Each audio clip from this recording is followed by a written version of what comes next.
byiza wowe ukurikirana Mr Today TV. Uyu ni wa mwanya tugenda tubagezaho ibiganiro bigiye bitandukanye cyangwa inkuru zigenda zicaracara kuri social media, by'umwihariko mu myidagaduro.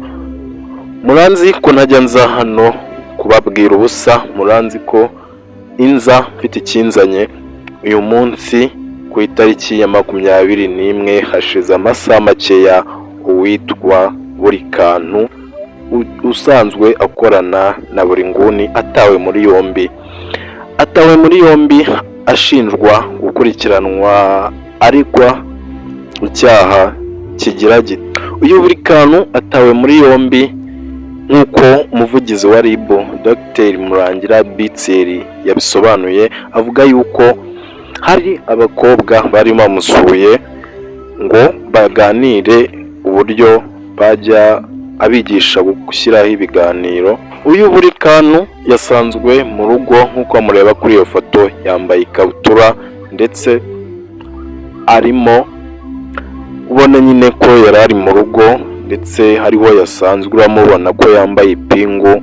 Nk'uko Dr Murangira Bitseri yabisobanuye, yavuze yuko Buri Kantu hari abakobwa babiri bamusuye ngo busanzwe ajya abigisha uko bakoresha imbuga cyangwa YouTube bitewe n'ibiganiro bagenda banyuzaho. Hanyuma kubera yuko we asanzwe abizi ngo ajya abibigisha, ariko byaje kurangira ngo amafaranga bari bumvikanye batabashije kuba bayamuhereza nk'uko yuzuye.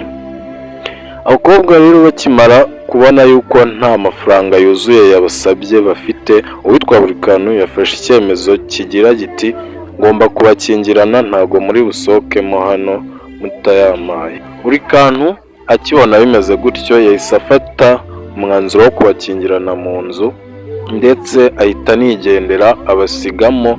Abakobwa rero babonye nta kindi kintu cyo gukora bafite, bahise biyambaza urwego rw'ubugenzacyaha RIB ngo byibuza baze barenganurwe. Nibwo bahise baza, nk'uko musanzwe mubizi nyine icyitwa ihohoterwa ntabwo gisigaye gikora mu gihugu cyacu cy'u Rwanda.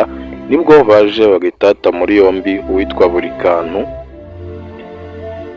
Uyu Buri Kantu byibuza Dr Murangira Bitseri yavuze yuko icyaha kiramutse kimufashe cyo guhohotera, gufungirana ndetse no gushaka gufata ku ngufu yakatirwa igifungo cy'imyaka 5 ariko kitarenga imyaka 7. Nyamuneka mujye mwigengesera mu byo mukora, mu busitani mufite mubukore gakeya, ndetse n'ibyo ukora ubikore wabanje gutekereza. Ntabwo muri iki gihugu hakibaho ihohoterwa, ntabwo bigishoboka. Ibi byatumye nibaza ngo nk'uko Buri Kantu yari amaze igihe akoresha terime yitwa ngo umuswagege, ngira ngo murabizi ko hari amaze n'iminsi hacaracara ngo video ari kuri gata mu gitsina cy'umukobwa, ariko agakoresha imvugo yo kuvuga ngo ni umuswagege. Aho mwakabyaramwe Buri Kantu wanyu yashatse gufatirana abakobwa ngo abake ku muswagege nk'uko asanzwe abivuga, hanyuma bakabyanga akaba ari bwo afata umwanzuro wo kubafungirana. Gusa ntabwo tubizi neza, ubwo ubugenzacyaha buracyarimo burabikurikirana. Niba icyaha kimufata mwakabyaramwe ni ukumusengera, imyaka 5 ni myinshi, ntabwo tumwifurije ko yayifungwa, ariko nanone ibyo mukora mujye mwigengesera mu bintu byose mukora, mwigengesere kabisa, ntabwo biba byoroshye. Umuvugizi w'ubugenzacyaha bwa RIB Dr Murangira Bitseri akomeza agira inama abanyarwanda ko byibuza iki cyaha cyo gushimuta, gukingirana, gushaka gufata ku ngufu ari icyaha ndengakamere ndetse gihanishwa n'amategeko. Mubyirinde.